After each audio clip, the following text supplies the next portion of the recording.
right, there's my gavel. I'd like to welcome you all to the Transit Riders Advisory Committee meeting for October 21st, 2025. The first thing I'd like to ask is PSTA has developed several methods for ensuring the ability of the public to comment prior to or during virtual meetings. It's been established that these options. The first is during the meeting, the public can public comment via telephone by calling 1-305-224-1968. The meeting ID is 322-3767-8166. Individuals will be able to speak for 3 minutes during the public comment period. Again, to make public comment during the meeting today, members of the public can call 1-305-224-1968, meeting ID 822-7064-5339. The second option allows for the public to submit written comments prior to the meeting by mailing them to PSTA. Bob, do you know if there were any mail comments received? No comments. Okay, thank you. And then the third option allows the public to submit comments via email, again, before the meeting at public comments at PSTA. And so I'm assuming there are no email comments either? No, Right, no comments. Okay, good. Okay. For the record, I'd like to confirm that all of you can speak and see one another. So I'm going to do a roll call. Okay, first of all, Jay James. Are people all unmuted?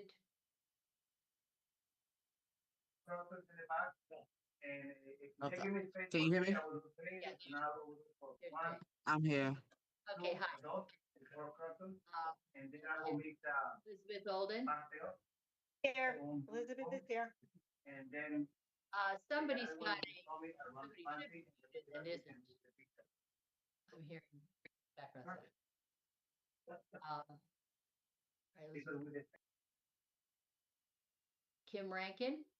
Here. Thank you. Maxwell Johnson. Here. Okay, thank you. Mark Boyce. Here. Thank you. Peter Ray. No. Richard Powell. No.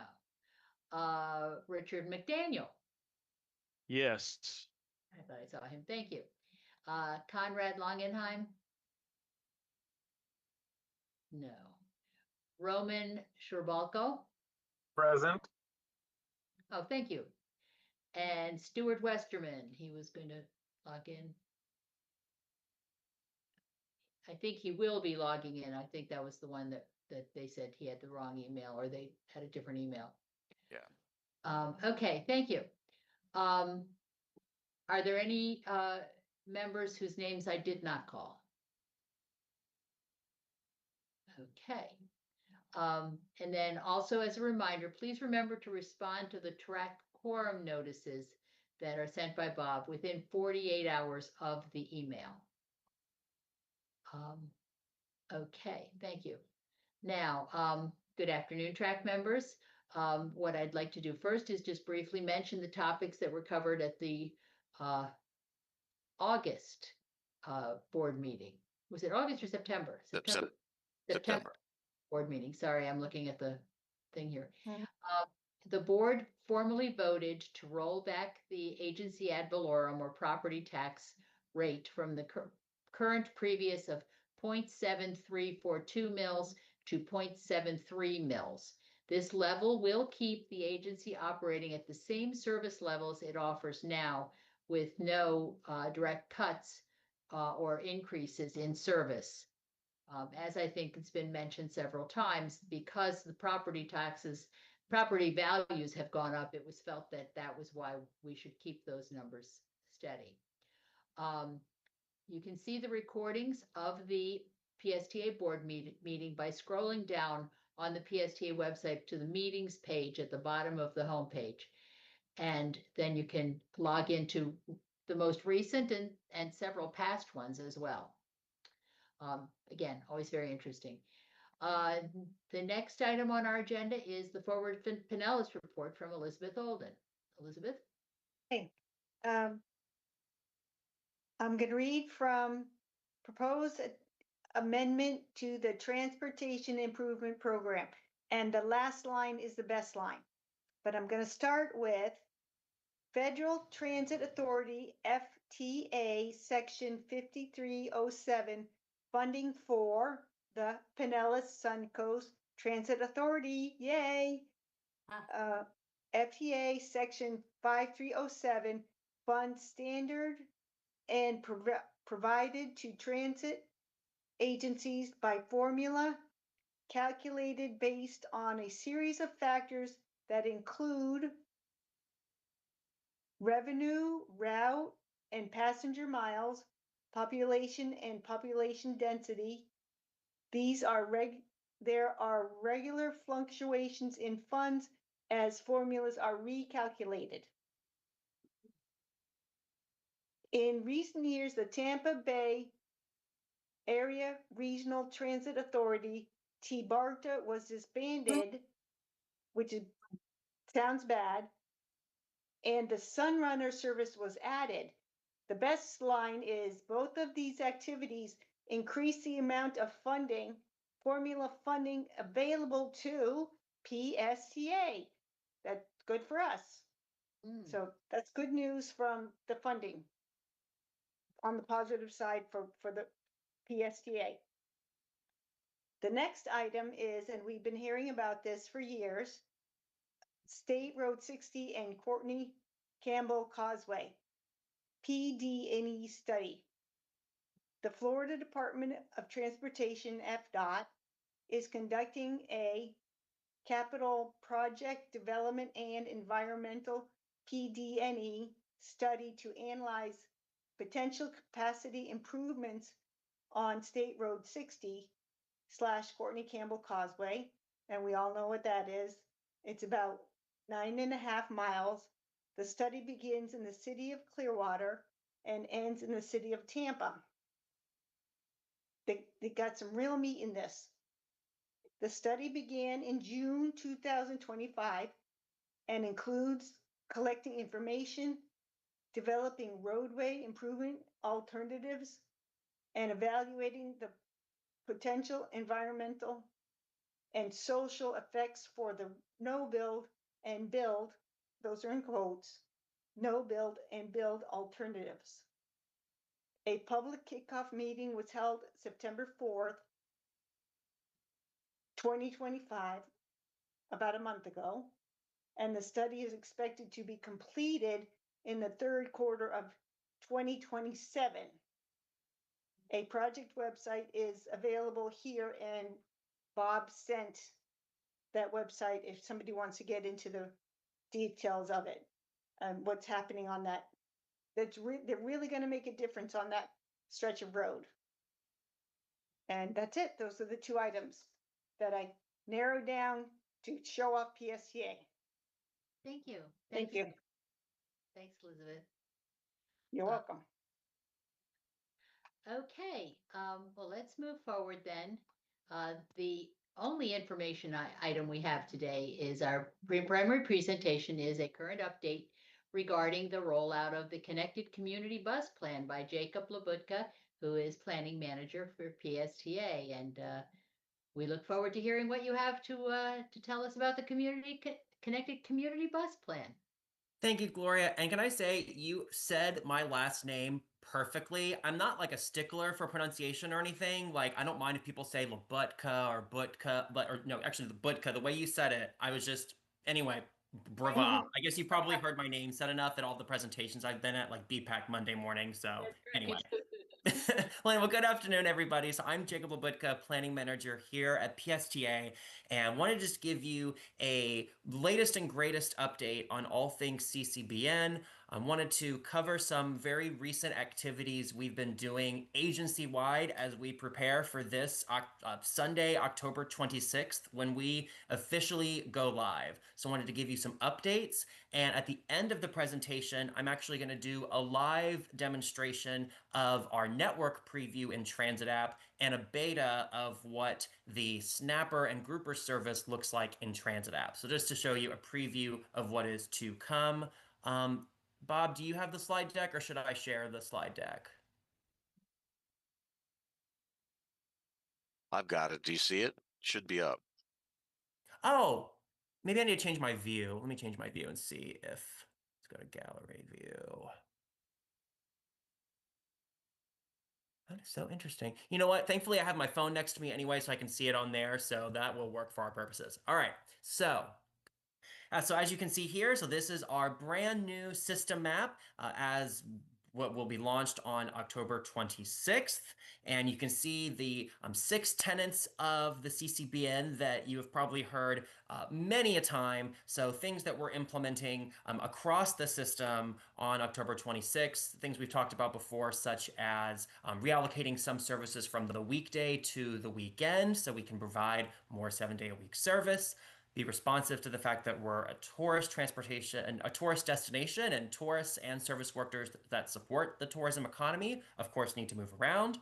We want to capitalize on our premium core routes, particularly our new Spark service that I'll talk about shortly. This plan also increases access to jobs, particularly on evenings and weekends when our service does tend to roll down today.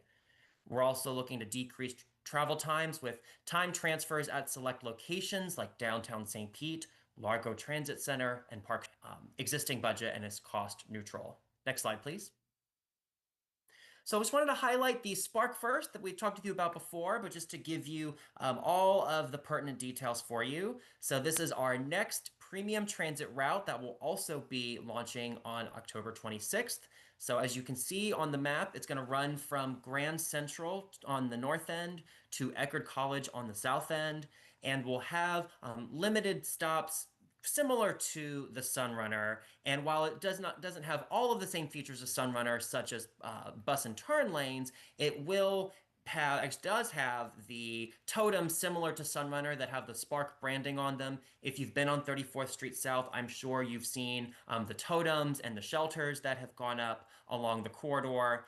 And like Sunrunner, there will be real-time information displays at all of the stations. And like Sunrunner, this is going to be consistent service 7 days a week. It's going to run from 5 a.m. to midnight, and it's going to be running every 15 minutes for most of the day, 7 days a week, from 6 a.m. to 8 p.m. And outside of those hours, it will be running every 30 minutes. Unlike Sunrunner, you will be able to pay cash to board the Spark, so you can actually still board from both doors like Sunrunner. But in the front, if you have like an ID from, say, Pinellas County Schools or another UPass participant, you would board at the front door to show your ID or board at the front door if you are paying cash. But if you are paying with, say, a contactless payment method, you could board at either the front or the back door.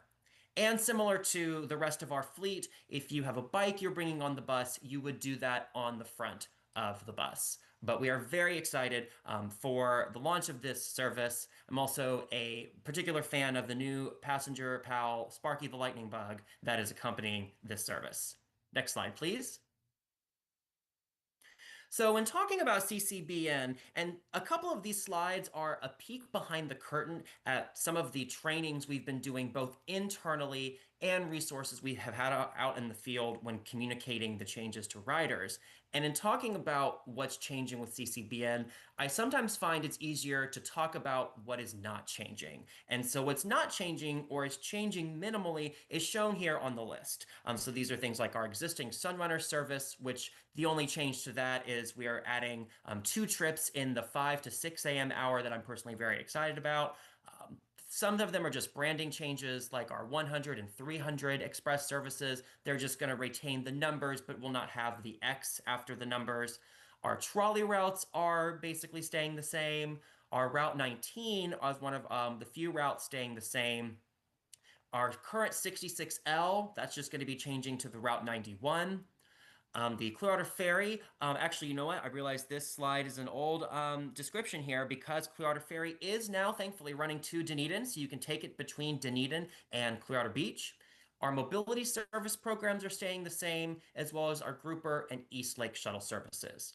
And another question I get a lot asked when doing outreach is about our fare programs. Those are also staying the same. Those are not going to be changing on October 26th. Next slide, please. So shown here, and I won't dwell too much on these because I know you all know about our mobility service programs, but just as a quick refresh to describe these and just as a reminder that they will not be changing, are programs like Direct Connect, our first last mile program that can get you to or from the 26 locations shown on the map. Our after hours program for TD customers, our late shift program that operates from 10 p.m. and 6 a.m. when a lot of our services aren't operating. That program will be remaining the same, as well as the fare for and parameters for our PSTA access and mobility on demand program. So just wanted to put that out there as we discuss the broader context of CCBN. Next slide, please. So the PSTA team across all departments has been up to a lot over these last few weeks in October. So probably one of the most important things we're doing is countywide public outreach. We are out at terminals. We are out on buses. I was out on the Route 15 on a couple of trips early this morning. We've been out at community meetings. We've just been at as many different places as we possibly can to meet our riders where they're at so they are ready for the changes come October 26th. We also very recently had a community leaders workshop at the Foundation for Healthy St. Pete building on 22nd Avenue South and 34th Street South, as shown on the pictures on the screen here. That was a great event where community leaders from across the county came to learn about the changes, and we provided them with resources and information so they could then let their either clients or people that they know who rely on our services know about the changes. We've also been doing trainings internally to make sure our customer service agents, supervisors, and employees speaking to riders are informed about the changes. We've also been doing a lot with Transit app. So you'll see at the end of this presentation, I'm going to do a live demo of the network preview that allows you to pre-plan what your trip will look like come October 26th, as well as a sneak peek of the beta of what the Grouper and Snapper services will look like in Transit app. And then definitely a big shout out to our facilities team, who they've been out at all of our stops across Pinellas County, putting out rider notices, and we'll be putting out the new rider information and new departure boards countywide. So it is definitely an all hands on deck effort as we prepare for the 26th. Next slide, please. So this is continuing the peek behind the curtain that that was reflected a couple of slides ago. So I'm going to show you examples of 2 routes that are a part of the internal trainings we've provided, just to give you a sense for how we're communicating the changes and the level of detail that we've compiled to make sure that everybody knows about the changes that are coming online. And I think these examples also demonstrate concepts that we are implementing across the county. So shown here on the screen is the Route 4. On the left is the Route 4 as it operates today. And on the right is the Route 4 as it will operate come October 26th. So as you can see, the route alignment for the majority of the route north of Coquina Key is essentially the same, but you can see 2 colored lines in the map on the right, which this is one of 7 routes that will have an A versus a B variant. So what this means, and this route is a great example of it, is that in the areas like in Coquina Key, where it's just the green route or the 4B or 54th Avenue South, or in areas where it's just the A variant or the pink line, like 62nd Avenue South, those are sections of the route that are off the main path of the route, but that just deviate for just a small section to be able to serve customers that are maybe in an adjacent area to the main route, or to serve 2 adjacent corridors. So really on the south side is where you can see where we're able to serve 2 different streets with this variant concept, 54th Avenue South in green and 62nd Avenue South in pink. And so essentially, as we know, this route operates every 15 minutes during the week. So that means the variants will see a route every 30 minutes since each bus will alternate between A and B for each trip. Next slide, please. And for each of the routes, we also describe the service characteristics and the schedule of the existing route versus what the new schedule is going to be. So some features that we particularly wanted to point out with the Route 4 is that we've extended it south to the Bay Point Plaza rather than connecting at Roy Hanna. And this allows for better connections to both local routes and the Spark service and provides greater proximity to Bay Point Plaza, which has businesses like the Publix and other locations that are much more comfortable for a customer transfer as well as our operators, since there are restrooms at the Publix there. In addition, on the right, we have the existing service span and frequency. And on the bottom is a frequency chart that's going to go on every departure board out there that shows service span and frequency by day. And the color scheme here reflects the color scheme that was in that system map a few slides ago. So those routes in pink are those routes that are coming every 15 minutes, the blue that are coming every 30, green every 60. And so that's reflected on the chart on the bottom. And the big change I will note, and I think that's going to be a positive improvement and really speaks to how we're trying to improve weekend service, is that today the Route 4 only comes once an hour, but under this plan, as shown by the chart on the bottom, it's now going to come every 30 minutes. So these are the types of details that we have for each and every route that is changing in our system. Next slide, please. So in addition to the routes that are maybe quasi staying the same but changing, it was also important for us to communicate how routes that are, at least in the current form, are being removed from service. I know this route has had discussion at this committee, so I thought this would be a great example to show how we're communicating the changes to the Route 67. So obviously, as you saw on the map on the left, is the route as it operates today. And the map on the right are the routes that are going to be covering different segments of the current Route 67 alignment. So for example, the route in green is going to be our new Route 70 that goes up and down Drew Street. There's a portion of the route that is covered by the 62 along Belcher in red, but the bulk of the route is going to be covered by a variant of the 78, the 78B, connecting Countryside Mall to Oldsmar. And of course, as we're aware, the zone in purple reflects our Snapper Clearwater zone that is a replacement service for the lost fixed route service in the Hercules corridor, while also providing additional coverage to some of the surrounding areas. Next slide, please. And we've also listed the service characteristics of the service band and frequency, as well as listing the specific streets that are covered by the new routes. So this is just a great resource that we have shared internally that's been really helpful for folks across the agency to learn about the changes, particularly our customer service staff. We also have these out in the field too, because these have been helpful, especially before we got access to Network Preview to answer rider questions. Next slide, please. All right, so here, before I go into my next segment, if you don't already have Transit app, which I'm sure many or most of you do, this QR code on the screen will take you to a link to download Transit app. But in addition, as you probably already know, all of our new route schedules and more information about the CCBN is at psta.net/connectedcommunity. And we are still monitoring an email address, ccbn@psta.net, where myself and others from the planning team have been responding to specific rider questions about their new trips. And so with that, the last segment of my presentation, I'm going to do a live demonstration from my phone to first show you the network preview and then give you a sneak peek of the beta of how Grouper and Snapper will look in Transit app. So I'm starting a broadcast from my phone. Practice this a few times, so hopefully this will go well. Okay, you can see my screen, so that is good. All right, so I am going to, actually, let's just do this. I'm just going to go into, oh, here we go. I don't even have to type in Transit because it's already on my Siri suggestions. So we're going to go ahead and press the Transit button here. I'm actually going to disable this for a moment. So when you open Transit app, this is what your view is going to look like today. You're going to see a banner at the top that talks about big changes coming to the PSTA service. So all you need to do to enable the network preview mode is just to tap that banner, and it's automatically going to change to what the new system looks like. So right here, I'm at a location at 4th Street and 22nd Avenue North. So I can see that the 4 is close by, the 22, the 38, and I can also see the variance here for the 54th Avenue South variant or the B variant versus the 62nd Avenue South or the A variant. And you'll also notice the color scheme of these is also reflective of the system map colors as well.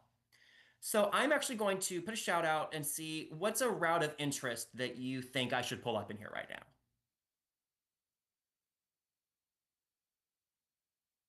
I'm sure you could pull out any of the South County ones. I would love to see how the 78 would work, but that's a very specific North County, so I'd rather. No, you know, it's funny. I was kind of, I mean, you can't tell that I was looking at you because, you know, it's Zoom, but I was looking and I was wondering if you were going to bring that up. So that is what you did. So I'm going to scroll on over to the general Park Street Terminal area so I can see some of the nearby routes. So I'm going to scroll to the 78. So here, if I'm going to, it takes me to the page of the 78 route. So I can see here the upcoming departures. I see the A variant, and then I see the B variant, and then it's labeled by the area or the major corridor that it is serving. And if I keep scrolling, I can see all of the stops that it's going to serve, as well as the connecting routes at each of those stops. And then I'm going to zoom out, and I'm actually going to go over east of Countryside Mall, because that's where the variants really matter. Because in between downtown Clearwater and Countryside Mall, it's basically the same. Right. So right now I'm on that B variant that is basically a replacement for the 67 in Oldsmar. And right now I have my finger over the 2 dots that are over Northwest Transfer Center. And then if I just swipe quickly to the left, it took me back to Park Street, but that's how I swipe between the directions. So that is, although of course it's not showing me directions that well since I'm at Park Street. So let's go ahead and move this cursor to Countryside Mall. And I'm going to do that again. So here it's showing me the path to Oldsmar, but I'm swiping over those 2 dots, and then now it's showing me Park Street. So now I'm going to zoom out. All right. So now it's showing me the B variant, and then when I would need to leave to catch that, or I could tap the A variant, and it's going to show me the path of the A variant. And one other thing I will show you is, say there's, you could certainly view it like that, but say you want to make a trip plan. So say you're in Park Street Terminal and maybe you're just looking to go to the Northwest Transfer Center in Tampa, for example. So you could so right now I'm pressing this arrow that says 92 minutes on it to open up the trip planner. So right now it's taking me from my current location to there, but since I'm trip planning away from my current location, I'm going to hit the arrows to switch. So that's going to put where my cursor was at as the origin. And then I'm pressing current location, and I'm just going to type in Northwest Transfer Center. And it's going to show me the exact trip that I would need to get there. And so it's only showing me the A variant options, since that's the only one that's going to get you to the Hart Northwest Transfer Center. Let's see. Any other routes of interest while I have this up? Yes. Elizabeth is wondering about what is now 79. It's going to be 66, and it's going to end at Grand Central. And then how do I get to Saturday Market downtown after that? Sure. All right. So where about in the 66 do you start, Elizabeth? 82nd Avenue and 66 by the German American Club. All right. Oh, I had no idea there was a German American Club up there. I learn something new every day. Yes, right. yes, So yes. So it's 66 and 82nd Avenue North. So that is where I have my cursor. So I'm going to press this little 54 arrow here, and then I'm reversing the direction.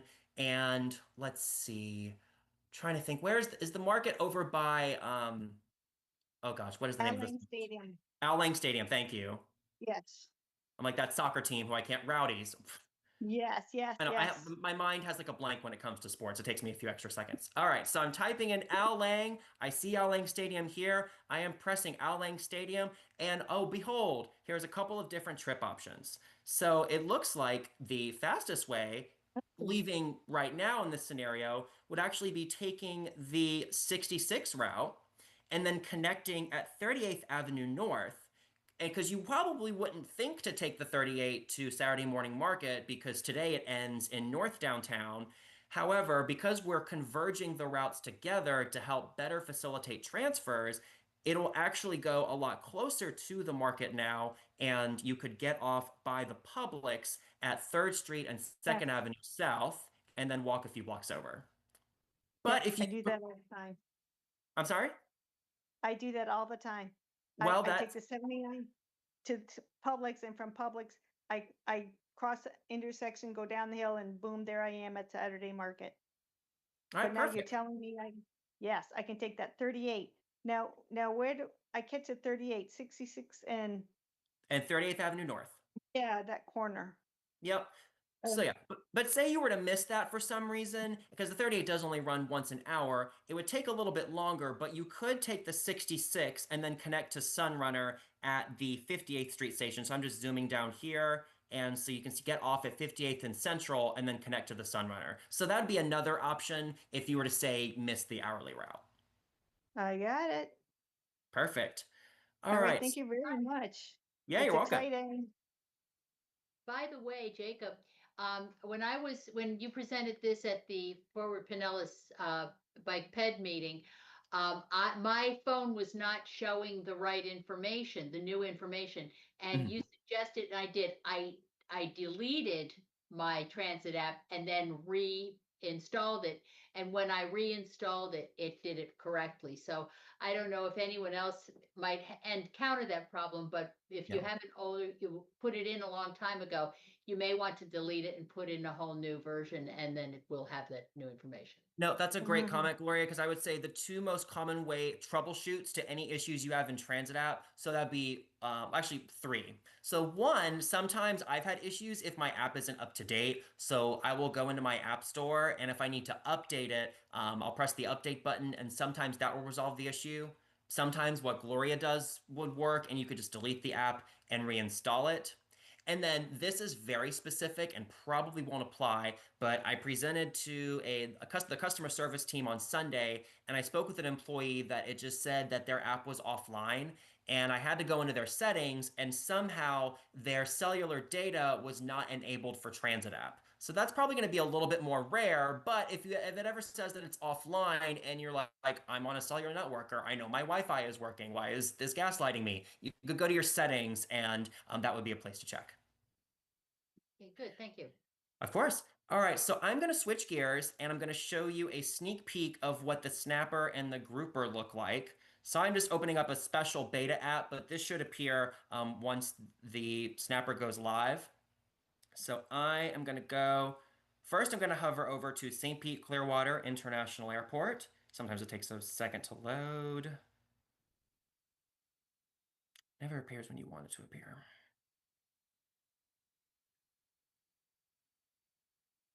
Here we go. All right, so you can see that Grouper appears as an option in the app. So I'm pressing on Grouper, and it shows me the zone boundary from where I can hail a ride. So obviously this is a very specific service, so I can travel between anywhere in this zone, although I hope you're not on the edge of the runway here, or else I would be worried for you. So I'm going to zoom out and then go over to Clearwater Beach, where this is at least more safe and is not an airport runway, and you could start or end your trip between anywhere in the highlighted zone in Clearwater Beach. And the Snapper service works the same way. I'm going to hover over to, let me make sure I get the right street here. Okay, so this should be Hercules. So, okay, so now I can see we've changed fish, and we're now from instead of Grouper, we are Snapper. So I'm pressing on Snapper, and it shows me the zone from where I can travel between, this Clearwater zone. And it's showing me I can go anywhere in Countryside Mall. So, and this was a question that I had a few weeks ago, was were we just going to be limited to a drop-off at those bus stops? But as you can see here, you can request a ride to or from anywhere in this geo-fenced area at Countryside Mall. And then the same is true. The Park Street Terminal is a smaller area, is highlighted here. And then I'll also show Safety Harbor. So Safety Harbor, the grouper, snapper, excuse me, so many fish to keep track of. The snapper also appears. So I see that my Safety Harbor area is highlighted like so. And then I zoom out and I can see that I can connect between anywhere in this zone and Countryside Mall.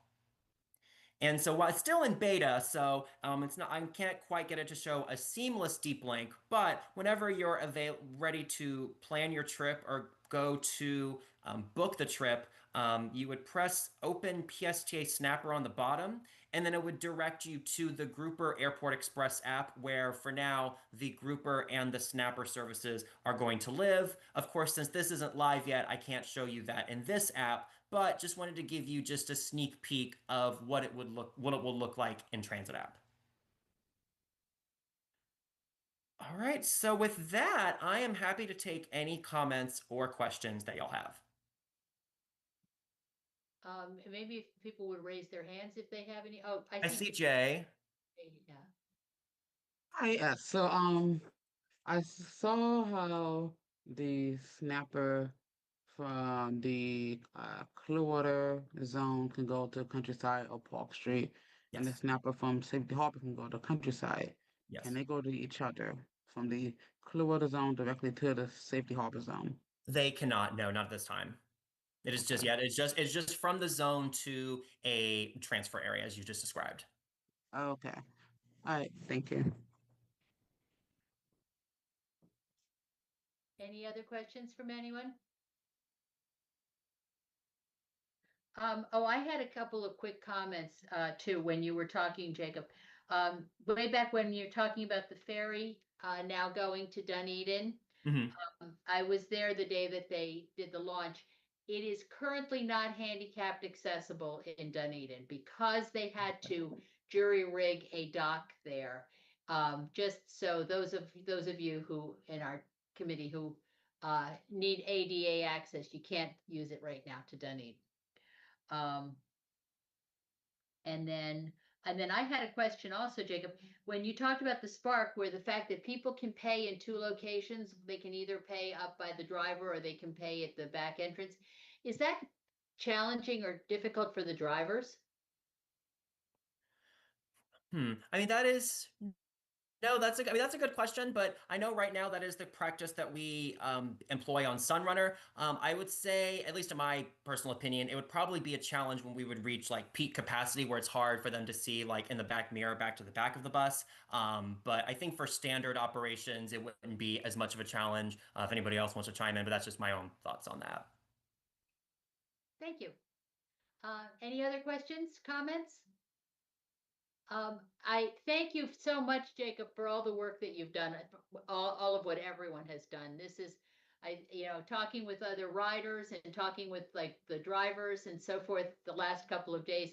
I mean, we're all kind of holding our breath and saying, this is such a change and people are very uncomfortable with change. But you've worked so hard, all of you have worked so hard to try to put this together. And so I know from my standpoint, I really appreciate it. Well, thank you. And we appreciate you saying that. And we've definitely appreciated working with all of you throughout this 2+ year long process. I was just talking with somebody earlier. They asked me, when did this first start? And I'm like, oh, we signed the initial contract in, I think, February of 2023. So this has definitely been a very extended and thorough planning process. And Jay, I see your hand is raised. I just wanted to, hop on the bandwagon with Gloria with the page because I'm excited for the changes, particularly with the later hours. The number of times, like I currently work from home, so it doesn't really apply for me now. But previously, when especially some of the areas I lived in before, I would not take jobs because the bus in my area stopped at 7 or 7:30, and like I was not going to spend $15 or $20 every night to get an Uber or at that time a taxi home.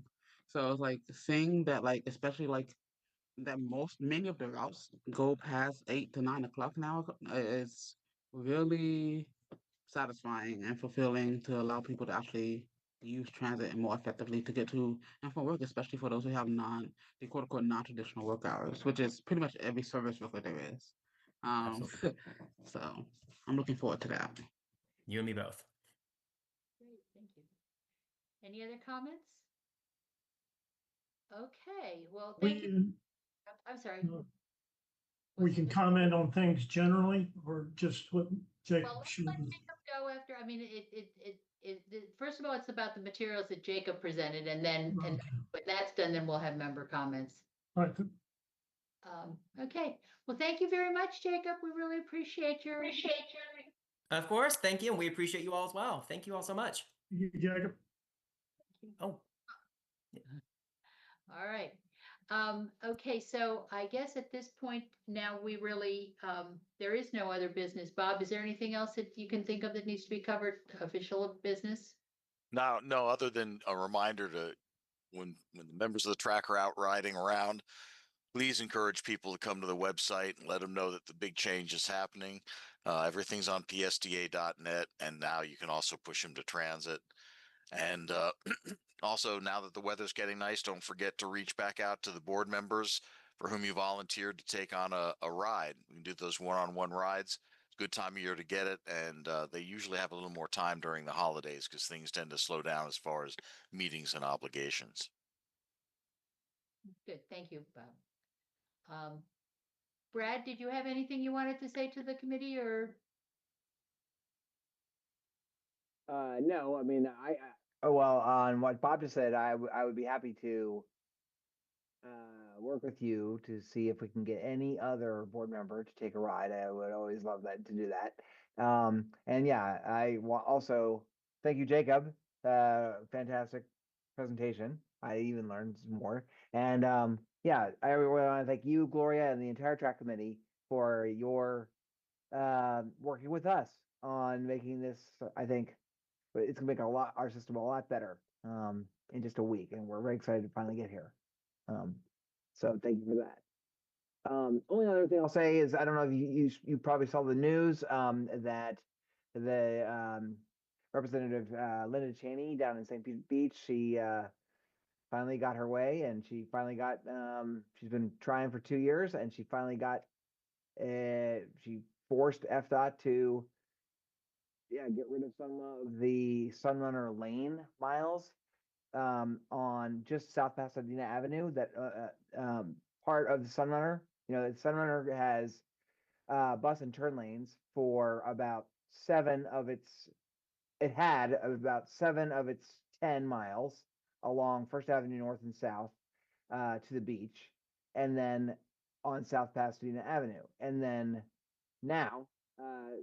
FDOT will be removing the bus and turn lanes and just turning them in basically for most of the distance into just a regular turn lane.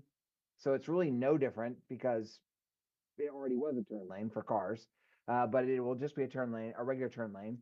And then the bus and turn lanes will be 6 out of 10 miles. So we don't know.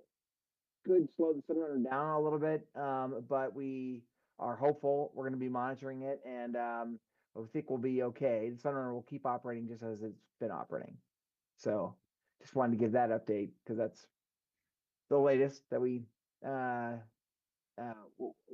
not informed. FDOT was not informed that this was going to happen, but it apparently is happening, and there's nothing we can do about it. Apparently, unfortunately. So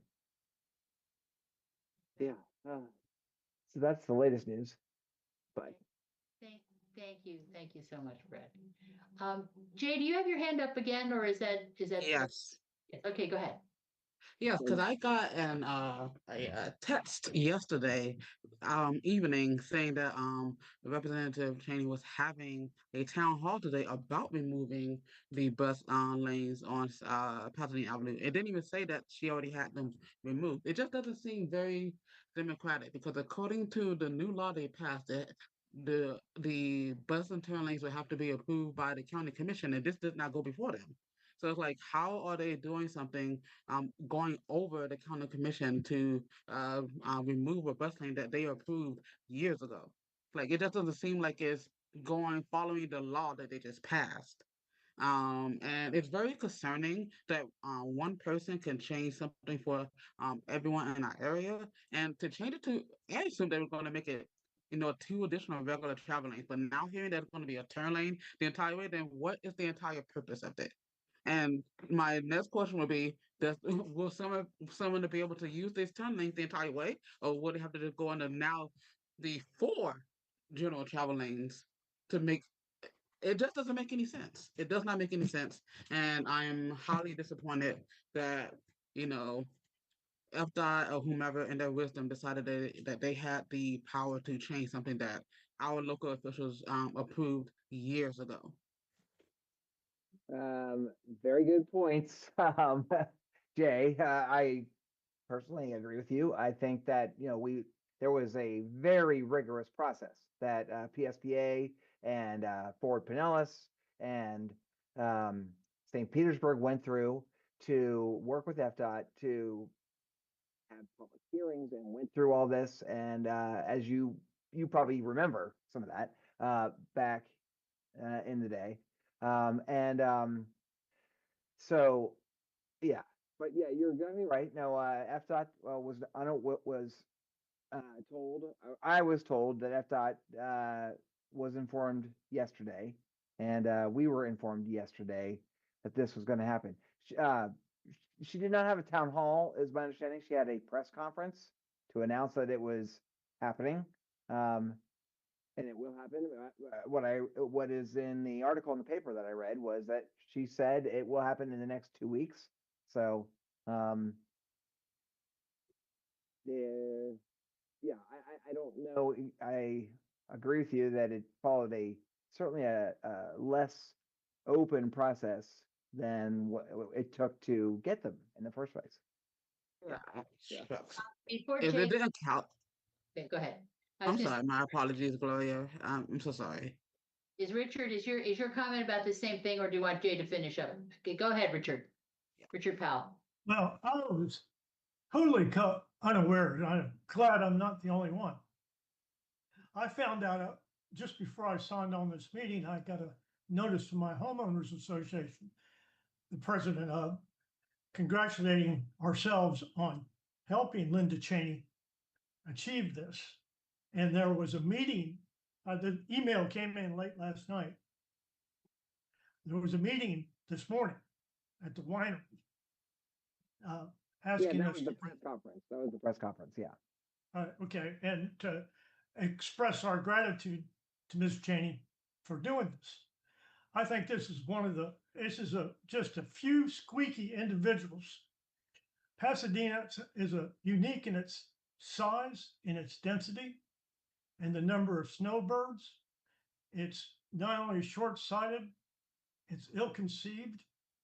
We're talking about a half a mile of lanes that has 23 right turn aprons. That feeds about 1/3 of the population of Pasadena. I think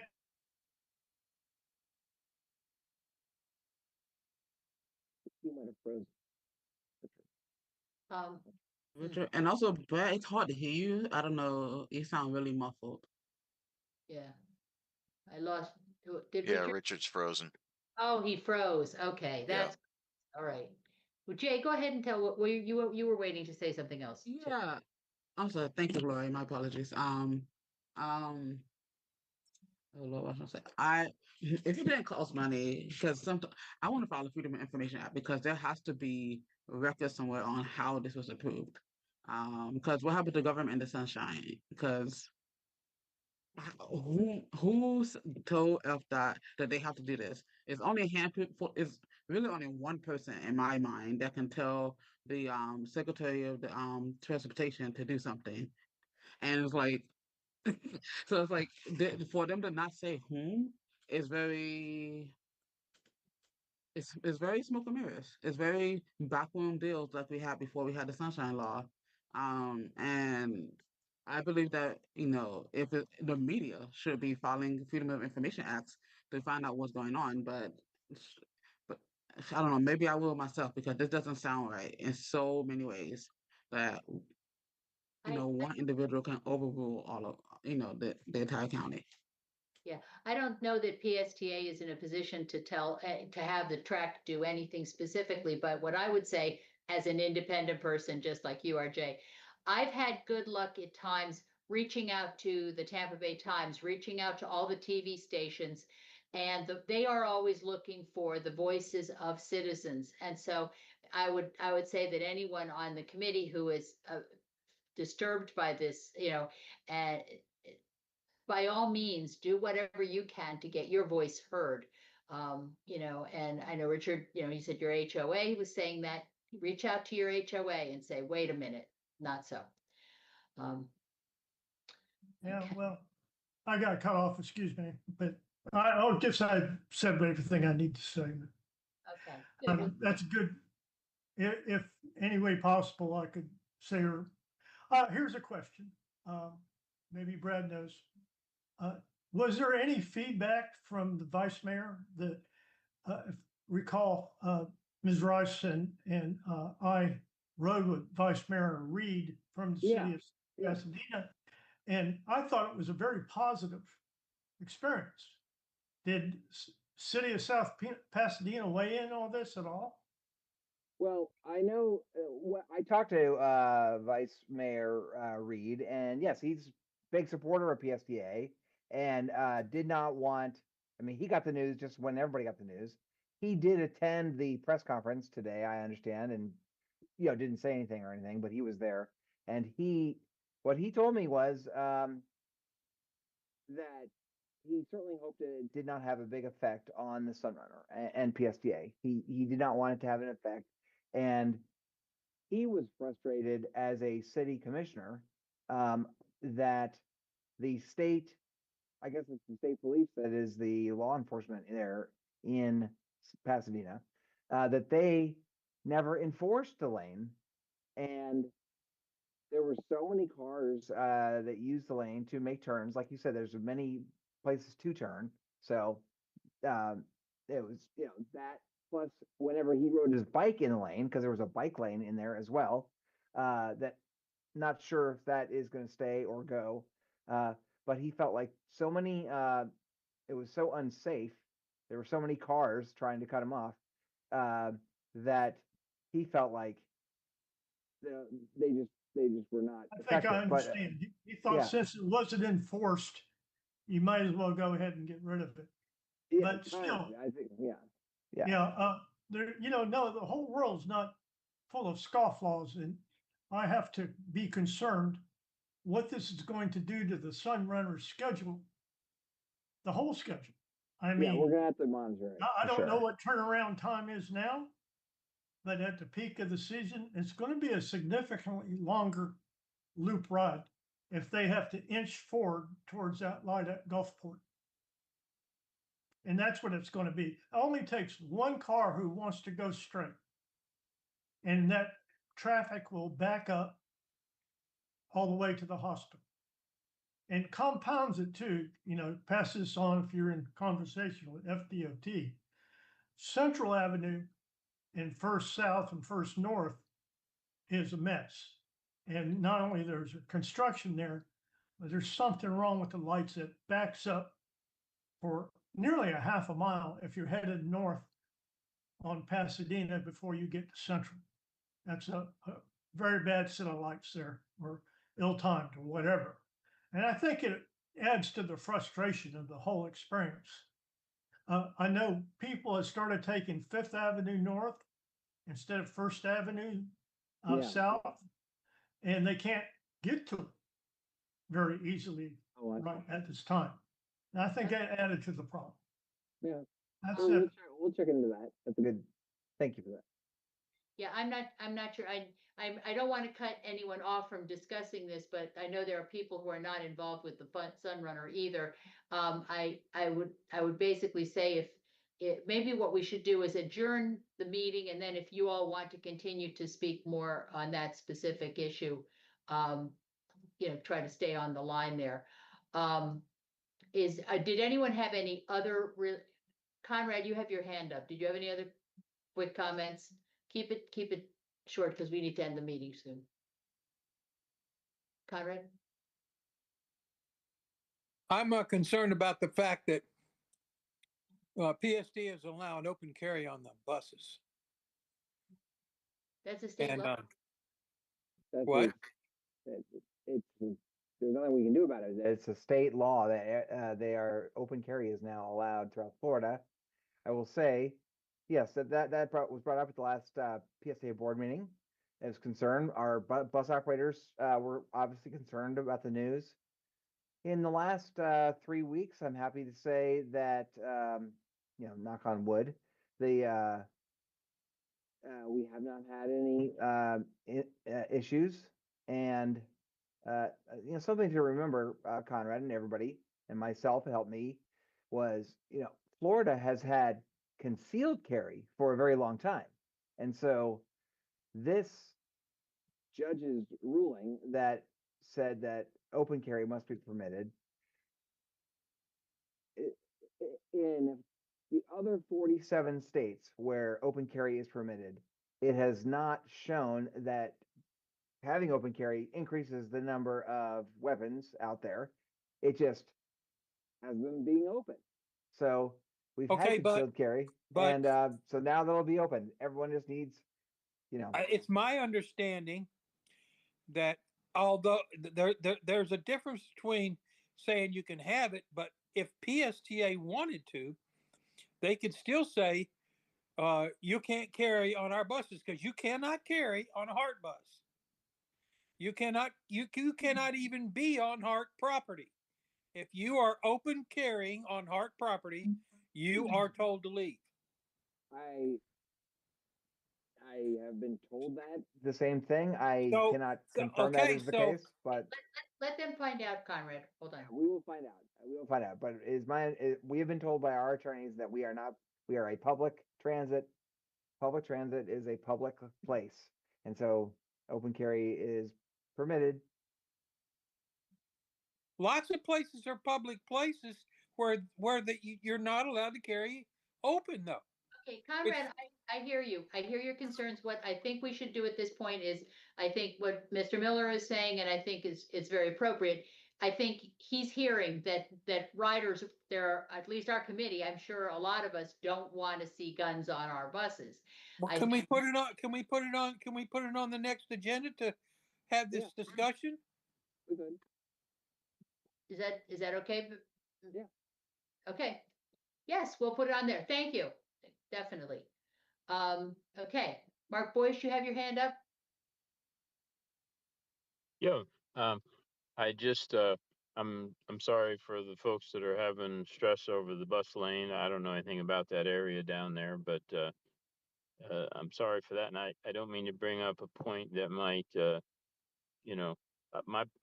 my wish would be to divert some of the stress that you all are feeling and, to say two things. Number one, probably law-abiding citizens having weapons, the right to have a weapon with them is probably going to make everyone on the bus safer.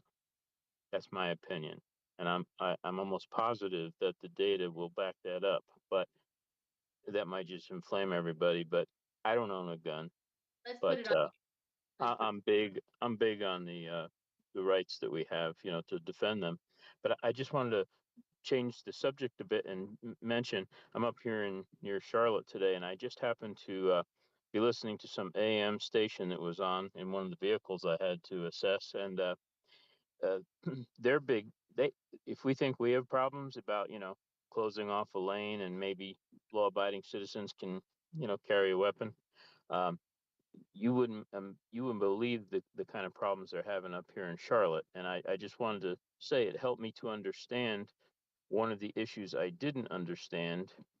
I know there was some negativity about how we've been advertising on the front of the buses. You have to pay a fare, and I don't know. I think probably it's good because I'm assuming what we were trying to do is right just people running all over the drivers and giving them brain damage, and they didn't have anything, per se. They just say, well, I saw he let him go on, and like I got on a bus one day and the driver didn't feel like working, so like 10 people got on for free to ride up to Tarpon. So I didn't pay either because I figured it didn't matter, you know. But up here in Charlotte, I think it's called CAT, but they're all stressed out because of the murder that happened on one of their buses. And that wasn't by a gun, that was by a knife, I believe. But it turned out that that gentleman that really shouldn't call him a gentleman, but that lunatic that stabbed the girl, apparently he got on without paying a fare. And uh, they designed their system. I'm just telling you because I think this people might like to know this. They designed their system in Charlotte as an open system, and I might have some of the terminology wrong, but you know, just the general idea. They just said, well, we're not New York City, we're not DC. We're going to make it open, and I think that goes into the design before you build, you know, a system that they had barriers in closed areas like New York City. You just can't just jump on and not pay. You've got to go through the turnstiles and whatnot. Well, anyhow, they made Charlotte, CAT, they made the system open, so people just went rampant, and so they're clamping down big time up here. And now, because they built the system as open, they can't afford to fix it because they said they couldn't afford to make it closed to start with. Now that they've got problems with people getting murdered, there's a lot of violence up here. It's way worse than our area, according to what I'm hearing on the radio and the TV. But anyhow, so if we think we have problems, you wouldn't believe the problem. I mean, people are really up in arms up here about. Uh, I guess it was a very low percentage of people that were paying to ride CAT, and they were supposed to be paying, you know, and how they've backed up clamping down is apparently they studied some area that was open for a year to see just what the effect was and what it cost the taxpayers, and it was astounding because once you open the floodgates, you know, kind of like opening the border, well then, you know, everybody's going to come. So everybody was on CAT, and one of the people that got on CAT was the murderer who stabbed the girl and killed her, and apparently now they're clamping down. So praise the Lord, we don't have that kind of problem, you know, that kind of violence. And but I know there's a lot of heartache in our area, and we're very divided. And so I just hope that people are thankful for where we are, and thank you for all the work that the board's doing, and thank you for Brad and everybody. Jacob's presentation was awesome. I wanted to say I thought that layout on the computer was just beautiful, the colors and everything. So it's just we're doing wonderful work, and we're really blessed to have the team we have. So thank you. Thank you. Okay, are there any other comments from anyone? If not, I'm going to move to close the meeting, adjourn the meeting. Our next meeting will be on November 18th at 4 p.m. and we'll once again be on Zoom. So again, thank you everyone for your comments. And then I don't know if anyone wants to stay on to talk any more about the Sunrunner issues because I kind of moved that to the back, but everyone else is free to go at this point. Actually, you shouldn't stay on and talk about it. That would be a violation of sunshine. Oh, all right. Well, I don't know. I don't know what, is there a way to, I mean, if some of us stay on still then if I don't adjourn the meeting, if there are people that still need to talk about it? If you don't adjourn the meeting, yeah, that would be all right. Does anyone else want to still talk more about the Sunrunner? Those of you who were talking about it before. Well, looks like we may be done on that at this point anyway, so. All right, well, thank you very much, everyone, and we'll see you next month. And good luck to all of us over the next week with the change, the new system. Okay. Yep. Thank See you you. next month. Thank you. Thank you. Bye now.